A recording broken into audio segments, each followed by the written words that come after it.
Alrighty. Howdy Neighbors and welcome back to Phoenix Wright, Ace Attorney. Last time we started the second day of the trial, we talked with Officer Meekins, who showed us the video of what happened to him in the storeroom.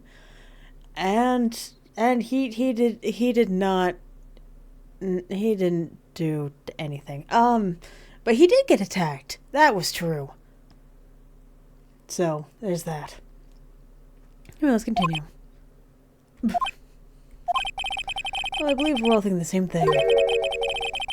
How can we deal with these unsettling feelings stirring within us?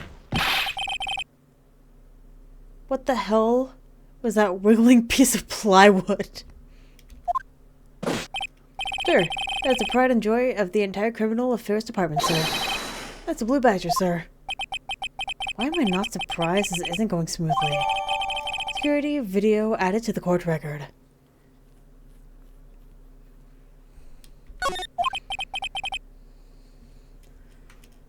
Yes, well anyway. This tape seems to prove that the witness did indeed encounter someone in the evidence room, and sort of actively took place. Your Honor, instead of relying on clearly and complete footage, the witness's testimony will suffice. Is that alright with you, Miss Officer Meekins? Yes, sir. As you wish, sir. Witness testimony. Mystery Man. Okay. Okay. His face can't be clearly seen in the video. There's no question that the other person was Detective Goodwin, sir. I mean, he opened the locker, which required Detective Goodwin's fingerprint to do. The locker he opened was unquestionably Detective Goodwin's locker, sir. Aye! It must have been him. No one else could have unlocked it. What's this about a fingerprint? Each detective has been given a locker, equipped with a fingerprint-activated lock. These locks ensure that each locker can only be opened by the detective it belongs to. Intriguing. That would mean the victim at the crime scene would have to have been Detective Goodman. Very well, the defense may begin its cross-examination. I don't know where this cross-examination will lead, but everything begins with contradictions. That's where I have to start. Cross-examination. Mystery Man.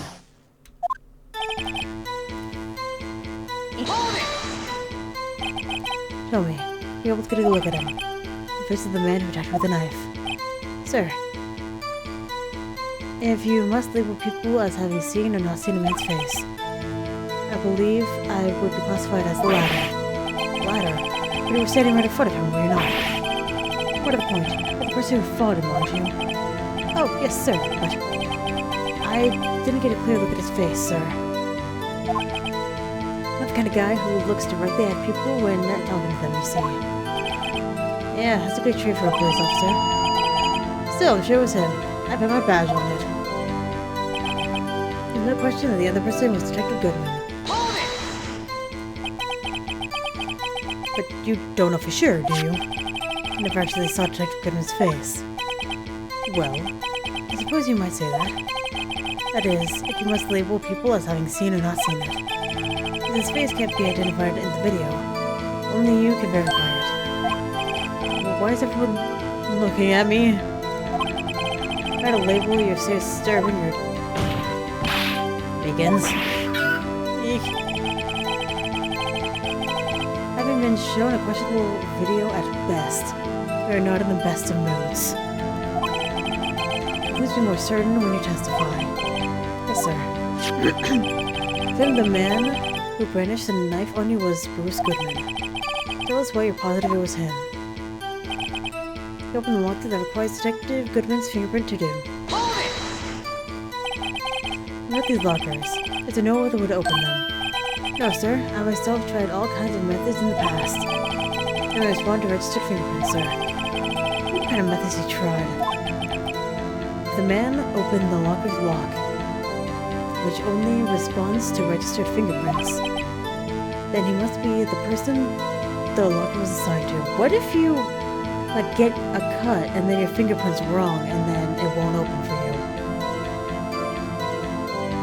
But people don't think about that when they do fingerprint scans. exactly my point, sir. And this too. Locker he opened was unquestionably Detective Goodman's locker, sir. How do you know that information? I've heard rumors, sir. From the people in the know, sir. People in the know. The workers in the department cafeteria, sir. They keep me informed. I was listening to my romantic trouble. Woo! Here we go. For the record, the open locker did indeed belong to Detective Goodman. I've verified this information through a more reliable source. The victim opened the locker with his own fingerprint. That must be him. No one else could have unlocked it.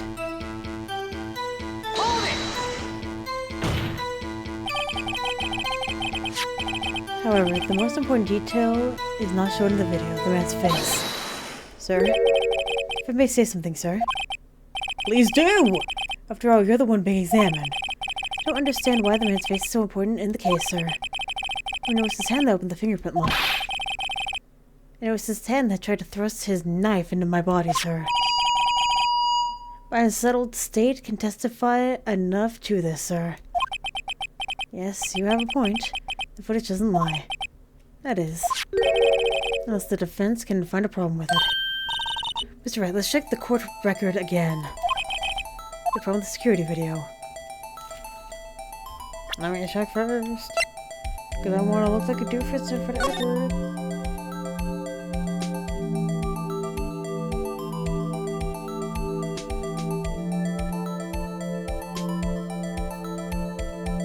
Why is his light on? All the other lockers are off except for his.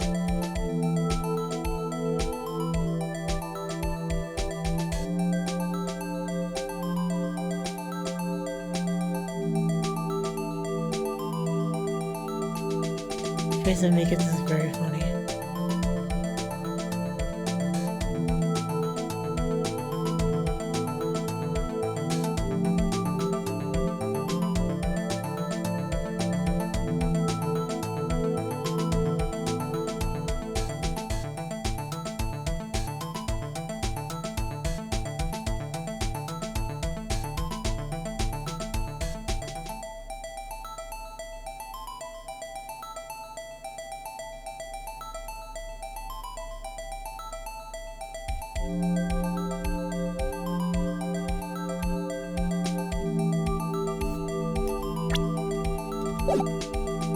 Yes.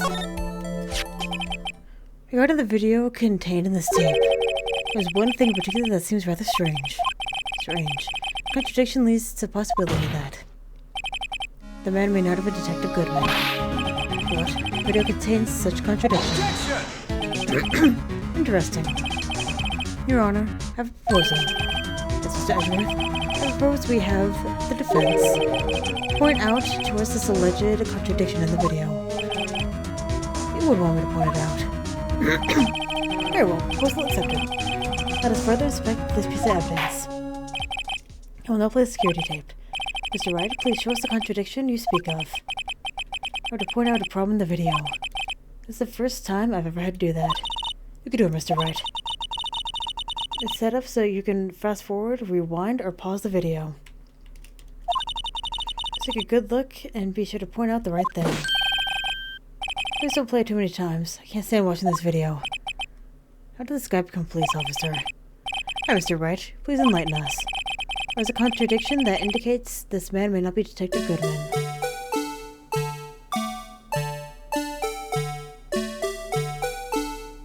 Bop.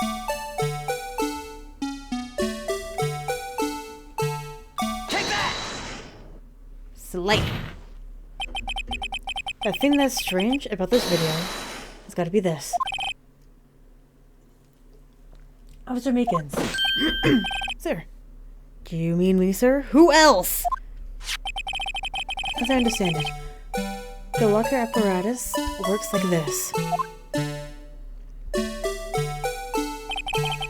You grab the handle, the sensor reads your fingerprint. If it's a match, light turns on and the lock is released. According to my very limited experience, that's the way I understand it, sir. If so, then something is seriously wrong with this picture.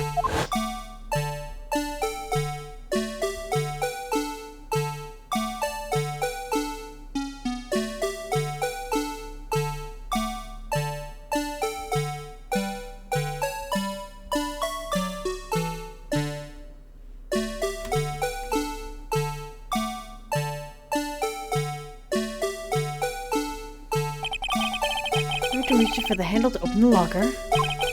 Let's rewind it a little bit earlier.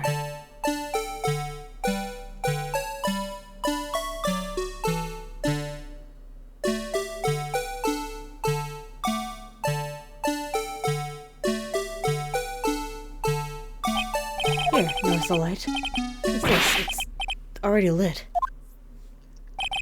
Precisely my point, Your Honor. The locker was already open before the victim grabbed the handle. I just put over. Order, order! What's the meaning of this? Very simple, Your Honor. The locker wasn't locked on the day of the crime. The locker locks are all controlled by electronic systems. When the door is shut, a sensor is triggered. And the locker is automatically locked. Oh, I know. You must have broken down. Of course I'm not expert in this. It's not likely, Your Honor. A sensor would detect and report any malfunction. Oh well, it goes to show novices should keep their mouths shut. Well then, Mr. Wright, do you have an explanation? Me, Your Honor. Yes. Why wasn't the locker locked? Me, Your Honor. Yes, well, you see. That's exactly my feet. It's the glove. What do you think, Miss Scientific Investigator? Oh, maybe something like jam the system sensor. Something jam the sensor. Say, there's something else that seems out of place in this video. I thought so too. There's gotta be another clue somewhere in this footage. Very well, let's inspect the video once more. Locker wasn't locked. Mr. Wright, please point out why it wasn't. I'm not gonna fall a little.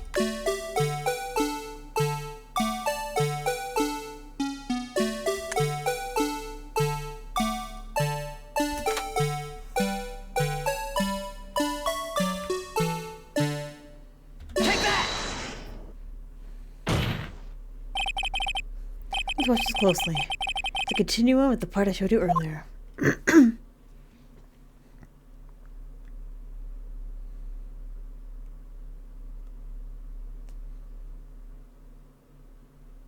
Hey, buddy.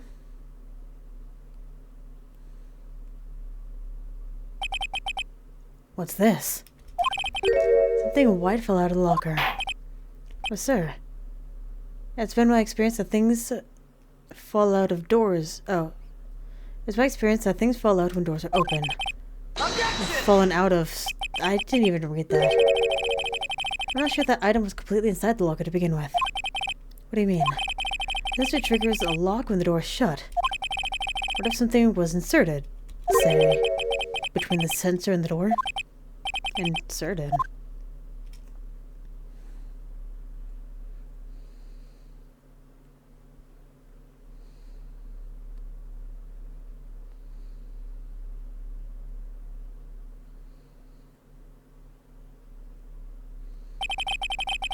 The white thing wasn't inside the locker. It was stuck between the door and the sensor. I understand now, sir. It's just my tie. Two out of 3 times get stuck in the door whenever I get out of my patrol vehicle, sir.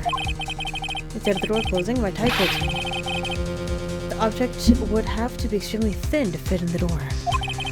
Not only that, you need to block electrical currents. Rubber does that. You need to be insulator. Yes, an insulator. If the crime scene, there just might have been something that fits the description. Sir, by insulator, you don't mean... I think I finally got this figured out. Very well. Will the defense please present the relevant evidence? What was the insulator that was stuck in the locked door? It was... this one. Take that! I found this near the locker. A thin rubber glove. But we can't be sure that it was in the victim's locker. That's the tag that says SL9 incident. Video seems to depict the victim opening the locker. That isn't the case. The lit lamp attests to this. The day of the crime. Even I could have opened that locker. That not so, Officer Meekins. Sir? It appears so, sir. Order, order, order. So are we to believe, then, that the victim, when this witness sat in the evidence room, was not Detective Goodman? Objection! Not be misled, Your Honor. What do you mean, Mr. Edgeworth? The defense has merely demonstrated that possibility and nothing more. The victim in this whole video was indeed Bruce Goodman, but we never saw him again. The prosecution will offer one more testimony to prove this. What? Officer Meekins, please testify about this. Sir. Me, sir? I'm not sure what you're referring to, sir. Oh, you mean that, sir? Of course, sir. Is this a joke? Very well, begin your testimony. Witness testimony. Mystery Man 2. There's one other thing that proves the man was Detective Goodman, sir. To enter the evidence room, one must use their ID card. When an ID card is used, there's a record of it. At the time of the crime, the detective had used his card. An ID card record, I see. I have the ID card record right here, Your Honor. The ID used at 5:14 was that of the victim. Just before the crime. Yes, without a doubt, it's the victim's ID. However, one thing does strike me as unusual. Several hundred cases should have been due for transferal. Why is there so few people using this room? This particular evidence room is only used for storing certain special cases. Special cases. Extremely violent cases involving police staff. Just hearing that just makes my hair stand on end. Me too, although it doesn't make much of a difference. Oh, I get it. There were only a few cases up for transferal there, and most were cleared up by noon. Right, I see. Let us move on to the cross-examination.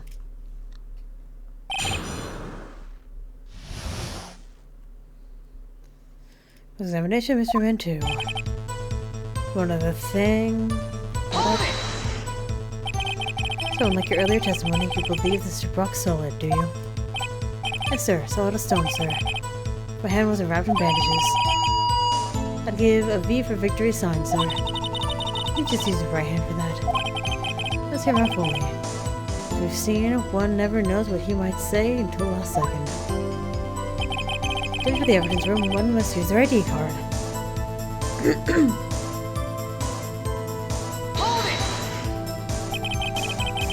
Is the card hanging around your neck one of those ID cards? Yes, sir. The card right next to my cuff, sir. I keep it here so I won't ever forget it. What if someone were to steal it from me, keeping it out in the open like that? Maybe I should wear it around my neck. Remember when I said 2 out of 3 times my tie gets stuck and I get out of my car? Well, the remaining time, it's my ID card that gets stuck. At the door closing, my ID card chokes me. Maybe I should just leave this one alone. At any rate, each police officer has only one ID card. But the police department and prosecutor's but the police department and the prosecutor's office can attest to this. Please proceed with your testimony.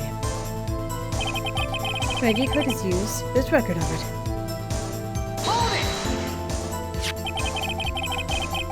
Have we noted that this is the record the witness referred to?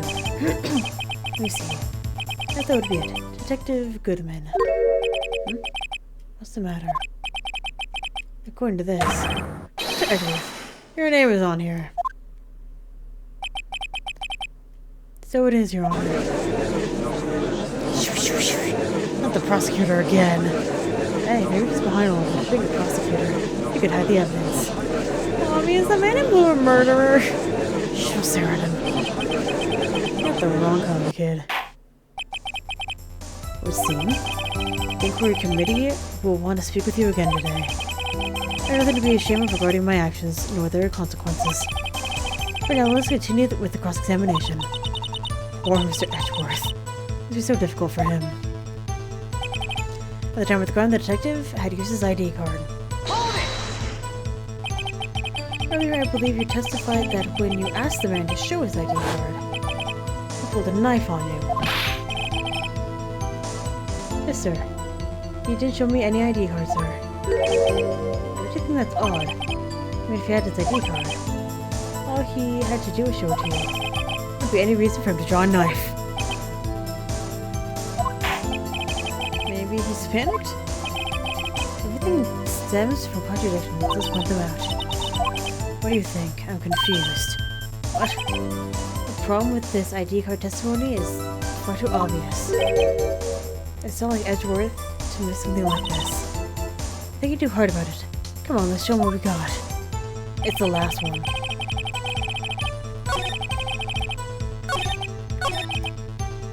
Because he had the report that he was writing.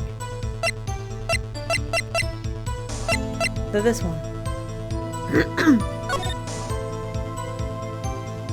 Yeah.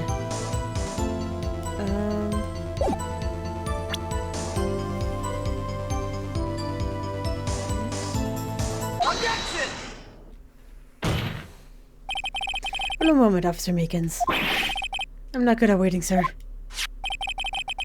I have the victim's ID card right here. I found it at the crime scene. That makes sense. When I say crime scene, I'm not referring to the evidence room in the police department. I mean the other crime scene. Underground parking lot at the prosecutor's office. Your Honor, I have one more piece of evidence to present. It's a very important clue regarding the victim's ID card. A lost item report. It's only half completed. It shows that Detective Goodman had lost something on the day of the crime. Something important enough to fill out this report. Let me guess. I believe this something is his ID card, right? I can't say for sure, but there is a high probability. The day of the crime, Detective Goodman was not carrying his card. This is so clear. Order. Order. So now, what does all this mean? It can only mean one thing. It doesn't even require much thought. The man Officer Meekins encountered in the evidence room was not Detective Goodman, but rather a man who stole his ID card. Order. Order. Order. The prosecution have a response. I have only one thing to say to the defense. Bravo, Mr. Wright. Bravo. Allow me to summarize the defense's argument. At 5:15 on the day of the crime, the man in the evidence room, Officer Meekins' encounter, was not Detective Goodman. There are two grounds to support this. First, the locker in the evidence room was already unlocked. Second, the victim lost his ID card. Am I correct so far, Mr. Wright? Yeah? What's he up to? That being the case, we must inevitably arrive at a singular conclusion. The victim in this video is a fake. And the murder in the evidence room is also fake. But the worst security camera does not show at the instant of the murder. That is... I guess that's right. Something wrong, Mr. Wright. A few moments ago, you seemed content at pointing your finger around. It isn't going to end well. No. Well, well. It seems you finally realized exactly what you've gone to such lengths to prove. Find yourself, Mr. Edgeworth. The defense has already done the explaining for me. The victim in this video is fake, which means a murder did not take place. At the police department at 5:15 on the day of the crime. So, the real crime could only take place at one location, the underground parking lot, the prosecutor's office. The murderer being Miss Lana Sky, the defendant. The evidence compelling. A trustworthy witness. Observed the moment the defendant used the murder weapon. I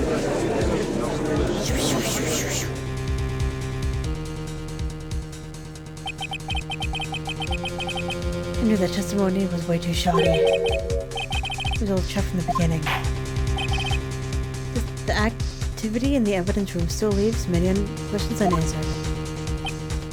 Who exactly is the victim Officer Meekins encountered? And where did this person disappear to? However, the trial's purpose is to determine only the murder of Detective Goodman. Just so, Your Honor. Mr. Wright, I have to do something, or else Lana... What do I do? How am I supposed to get myself out of this mess? Object. Objection! Because we still have, Cowboy Bebop's, fingerprints. A moment, Your Honor. What now, Mr. Wright? Don't tell me you're objecting to what you've just proven. Of course not.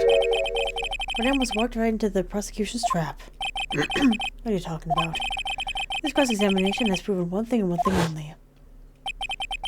The security video did not show the actual murder. It didn't really show much of anything, to be fair. There he is.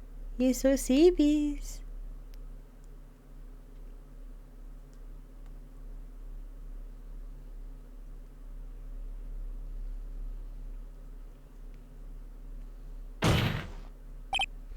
However, that cannot be said that it is unrelated to the murder in the parking lot.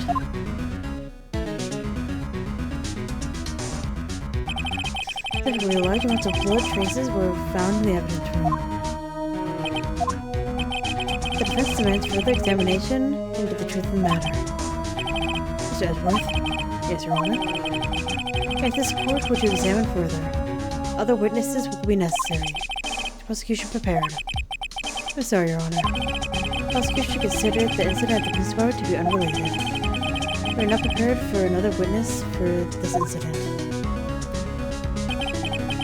This might be my chance. Time to call a certain Texas Ranger to the stand. Mr. Wright, do you mean?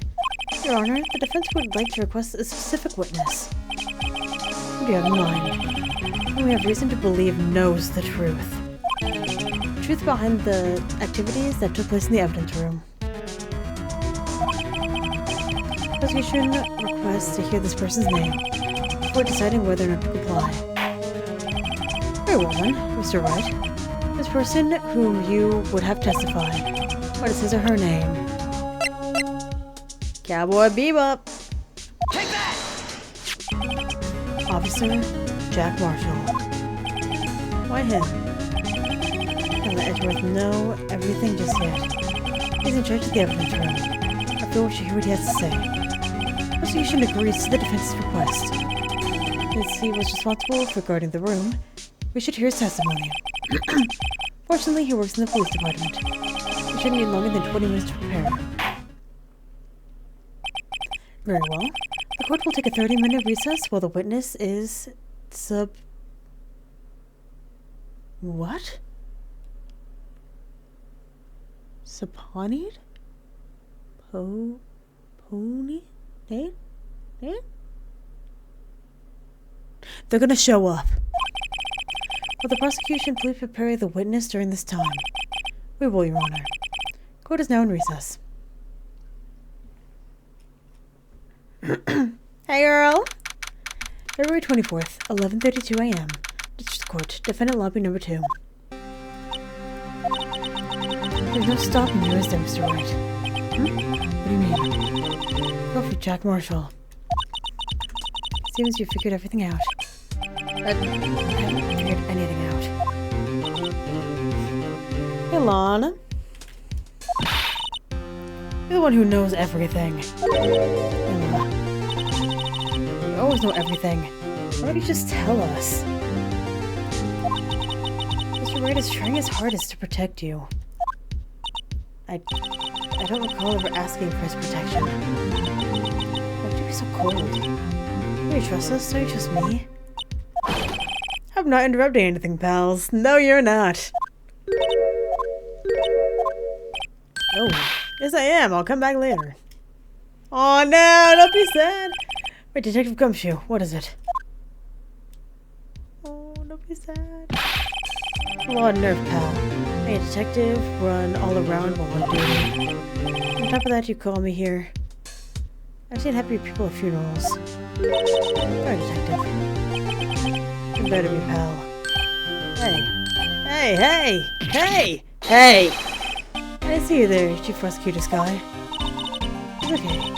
So, what would I asked? Oh. Oh. Oh. Oh. Oh. You mean this, right? Apologies, detective. Given present circumstances, I was forced to use Mr. Wright's name to make my request. My name? In a million years would I have thought it was you who asked me. Would it bother you to bring me the SL9 incident files? I need them by noon. Look what crazy. SL9 incident. Balana, that's... We're doing this again? I thought Mr. Wright might need them, so I had them brought here. Yeah, you might do well to read them. I believe you, the Chief Prosecutor, or witness in that case. This guy was a witness. SL9 incident files received from Honest Guy. SL9 incident files. Files for the Joe Dark killings, so 2 years ago. Take it from me. You don't want anything to do with serial murderers. Oh, what? Now that I brought your stuff, you're just gonna ignore me? But why? Why is your name in here? What? My name's in there. Oh no, unless... Not gonna be. Lana, this SL9 incident, is that... That's the classification number the police filed it under. 2 years ago, the rest of the world knew it as... The Joe Dark killings. Joe Dark. No, no, Lana! It's over with. No! Oh, wait. She ran away. You know what? I just remembered. I gotta be somewhere. Me too! I gotta be anywhere but here. Alright, pal, but I'm out of here. Jack Marshall, Angel Starr, Damon Gant, Miles Edgeworth. Not to mention Lana and Emma. One of them in this case is connected to those killings 2 years ago. That can't just be a coincidence. Knowing you just might be able to figure it out. I'm gonna get back to the trial, Mr. Wright. Best of luck. I'm gonna end this episode here, because what the hell? I have a lot to read, apparently. So, thank you very much for watching, and hopefully, I will see you later.